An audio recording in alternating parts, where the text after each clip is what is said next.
I want to thank everybody for joining us. My name is Eric Parker. I'm a member of the board of directors at Homes for the Brave. And we're just going to spend a few minutes this morning. We won't take too much of your time. We know that everybody is busy and has other things to attend to. But we wanted to take a few minutes just to let you know as we wrap up the year 2020, looking back at all the successes we had and all the challenges that Homes for the Brave dealt with, and move on into 2021. We wanted to take a few minutes just to give an update to some of the people that we normally would be seeing in person, maybe seeing at fundraisers or events or around one of the Homes for the Brave facilities, and give them the opportunity to see where things stand. We were meeting as we were wrapping up the year and trying to figure out how best to move forward into the new year. And one of the things we realized was that while we obviously had incredible challenges to deal with throughout the year as COVID-19 really turned things upside down for Homes for the Brave, like it did for so many other organizations, we also had some things we really missed, some things we missed out on. And the staff and the leadership at Homes for the Brave, in responding to the pandemic, responding to challenges in funding and fundraising and lots of other things that came up. And the board of directors, I know I can speak for every member of the board of directors then when we say we're incredibly proud of the work that they've all done in November and December every year. Two very important months, not just for the organization, but for our interaction with some of our supporters. And if you think about November and December, you have a lot of things. You have Veterans Day, you have Thanksgiving, you have the Christmas holiday, you have, the season of giving, where a lot of people take some extra time out to remember some of the charities that are near to their heart, like ours, we're fortunate to say. And there's a lot of great events that normally happen. People come and make donations, and there's ceremonies often for Veterans Day or special meals that are cooked in advance of Thanksgiving or advance of the Christmas holiday. Some of you may have been at one of the Homes for the Brave Christmas parties over the past years where every man, woman, and in some cases child who's living in one of our facilities comes together, eats a meal together, gets a bag of gifts. And if you've ever seen their faces light up as they're handed a big shopping bag with a winter coat and with socks and with an umbrella and combs and things that many of us might take for granted, and they just can't believe that they've been given these things and that they're brand new, and how wonderful it is to see that. It really brings the work that Homes for the Brave does into a new light and makes it all just so worthwhile. And this year, because of COVID, they did get those gift bags, we're happy to say, but we couldn't share it with you, some of our most important donors. And so we wanted to take a few minutes today to tell you where things stand, tell you where things are going for 2021, and tell you how you can help as we do that. We've prepared a couple of things. We have a video that will show you some of the accomplishments and some of the things that we've dealt with, some of the challenges. We also have a video greeting from our CEO, Vince Santilli. And then when that's over, we have some of our leadership staff, including Vince, who can answer some of your questions. If you have a question, there's a chat box down here at the bottom of Zoom. You can put it in there. We'll be watching for him there, and we can ask the question. Or if you want us to unmute your mic and you want to ask a question of Vince or someone, with your video, with your audio, we can do that as well. We're going to play some videos for you right now. And when we come back, we'll have some of our leadership to give you an up-to-the-minute update on where things stand. But first, we want to show you all that we dealt with in 2020. Since you couldn't come to the house and see it for yourself, we wanted to bring you up to date since you're some of our biggest supporters, and we do want to thank you and keep you in the loop. So take a look at what we've put together.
Greetings from the Homes of the Brave Computer Lab.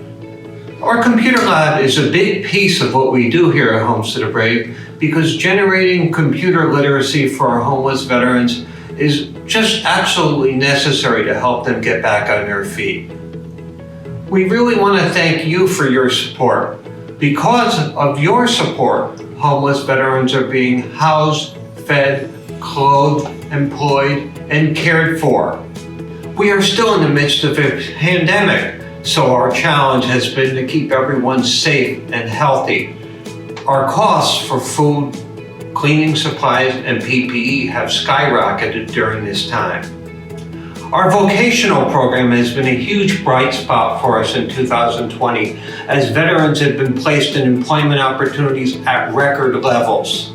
Our clinical program, under the leadership of Dr. Stephanie Lynham, has been doing amazing work to help our homeless veterans deal with PTSD and overcoming substance abuse disorders. Our Veterans Service Center has expanded robustly and now includes computer classes, job prep workshops, therapy dog visits, life skills seminars, AA meetings, and weekly movie showings. Demographics are dictating that we install an elevator at our men's transitional facility to address the needs of veterans that can't navigate stairs. We do have architectural plans or are exploring funding opportunities. As we look to the future, it is apparent that finding housing opportunities at affordable levels in Fairfield County, throughout Connecticut and the nation can be so difficult for our veterans. So we are planning to create a village of tiny homes.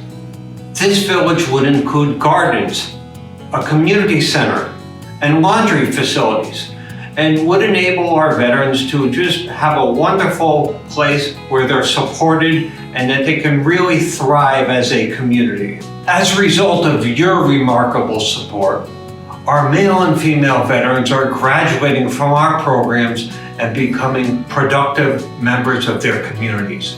Thank you so much from all of us at Homes of the Brave. So that is an update on where things stand, what's happened over the past year or so, the past 10 months when we've been dealing with this crisis of the pandemic at Homes for the Brave. And like so many other businesses and organizations, this all started and presented itself and we thought, geez, what's going to happen? And not only did the staff and the leadership get through it for the residents and for the organization, they killed it. They did an awesome job. They did an amazing job doing what had to be done. And, Vince mentioned it in his video, groups that used to come in and volunteer to cook dinner, that would be a night that you didn't have to buy any food for the residents because somebody else was bringing it in and cooking it. You couldn't have people coming in the house and doing that. And we've been lucky to have some donations, but certainly things like bills to the caterer who provides the food when people can't come in and do it have gone up. And it's created a lot of new challenges, not to mention PPE and dealing with all the other precautions. So as I said at the beginning, the board of directors, and if you're a supporter, you should be as well, are awfully proud of the work that Vince and his leadership team and the staff have done at Homes for the Brave to get through this time. And that's why I wanted to bring you this update. We have on the call today, if you have any questions, we have Vince Santilli, our CEO. We have Maria Satterwhite-Propori, she's our Chief Operating Officer. And Dr. Stephanie Lynham as well, our Chief Clinical Officer. They're here to answer your questions. If you have any, you can put them into the chat box at the bottom of your screen if you have one.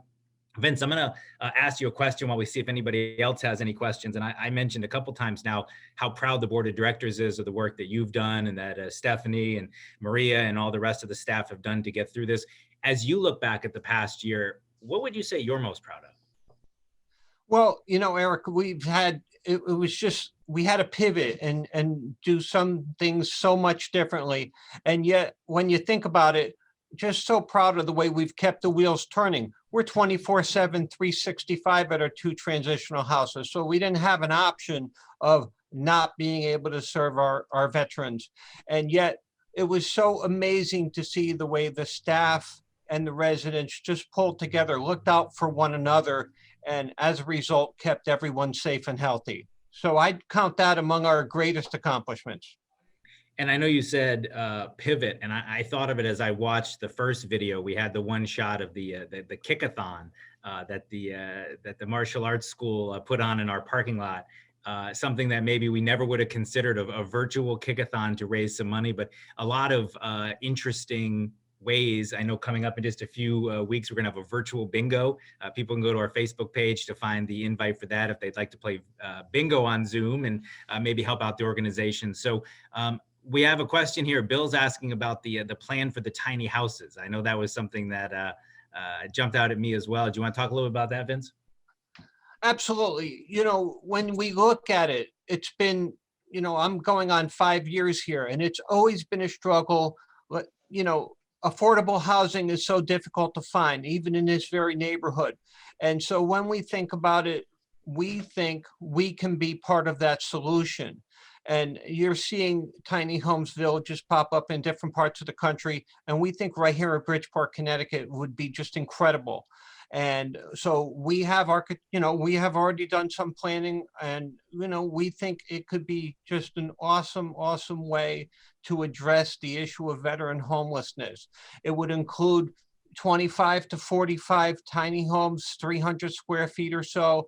It would include a community center with a computer lab with areas where we could have our workshops, possibly a fitness room, areas where meals can be served, laundry can be done, a real community that will be affordable, where we can keep our finger on the pulse of our men and women when they graduate from us and really create a permanent. This is being done transitionally in a lot of parts of the country, but we think it could be a home run if done permanently. Certainly a super creative idea, and something I agree that is definitely a possibility that could work great. Another question we had here, Katie asked about some of the great success stories from the year. I want to turn to Maria and Stephanie. Can you each, I don't know if you want to go first, Maria, and then Stephanie, can you think of a great success story that you're proud of over this past year? Wow, I hadn't actually, there are so many. One of the things that we have done in the past year, actually, we started this in October of 2020, is we have a case management follow-up program now. So we have a case manager who is available to follow veterans who leave Homes for the Brave or who are actually just unstable in their housing, unrelated to whether they've been through our program or not. But it allows us to follow folks a little bit more after they leave and learn a little bit more about how they're doing longer term. And so it's been really great to see our case manager who does it, her name is Christine. It's been really great to see Christine connecting with folks and see them, kind of establishing themselves in their new communities and blossoming. And really, in the past, we've had folks come back and visit quite a bit when they've left here, but since we've closed the facilities to visitors now, it's really tough to kind of get an eye about how people are doing. We also have a few people who come back and see Dr. Lynham after they leave, and they're still doing, kind of therapy work with her, and they'll pop in and let us know how they're doing. And it's always really great for me to kind of have that connection and ask them, like, what kind of stuff are you doing for fun? Are you meeting people? Are you, are you happy where you are? And, the answer has been yes for the most part. And, that really makes me feel good about the way that we prepare people and then support them after they leave here. So that's helpful. How about you, Stephanie? So in particular, and I think there's probably this story is similar to some of our other residents, but I'm reminded of a male resident that we had over the summer that came to us from the Department of Corrections and was having significant challenges with his depression. He was estranged from his family and also had some substance use issues as well. And we watched him go from, I was seeing him multiple times a week because of the challenges he was having and the level of support that he needed, to getting a full-time job. He's reconnected with his son and he's now living with family. And people were unsure of whether he was going to be able to hold down a job initially because of his substance use issues. And that was really a pivotal point for him once he was able to get the job and see himself as successful in that. It really made a big change in his self-esteem. So that was really nice to see. Yeah, it's great to hear those stories. They certainly are wonderful to hear. Every little success Vince, I wanted to ask you another question here in the chat box. What are the challenges our veterans found most difficult in the COVID-19 crisis? But I even want to expand on it. We're going to be putting this out to everyone who maybe couldn't be here today. So what are the challenges the veterans have found most difficult, and how can our supporters help? Well, the challenges I think that, certainly are difficult are finding work continually. I mean, we've had enormous success at finding positions, not always the ones that they aspire to on a permanent basis. But I think that our vocational team has done just an absolutely remarkable job in getting our men to take advantage of the opportunities that are out there. And a lot of times it's getting a foot in the door and then, maybe starting a job part-time. And then some of them are now on the track for full-time employment and positions with benefits and so forth. And, that's what we do. And so this is, part and parcel of our mission. And so that's, I think, just critically important. And the people who are here today are here because they're big supporters of the organization. How can they help with that mission? Well, I mean, there's so many ways that they can, and once we start to open the house again, we have life skills and job prep workshops, and those are things that we rely on folks for their expertise. And then if they have specific programs that they're interested in either supporting or playing a role in administering here with us, we'd love to partner with them. All right.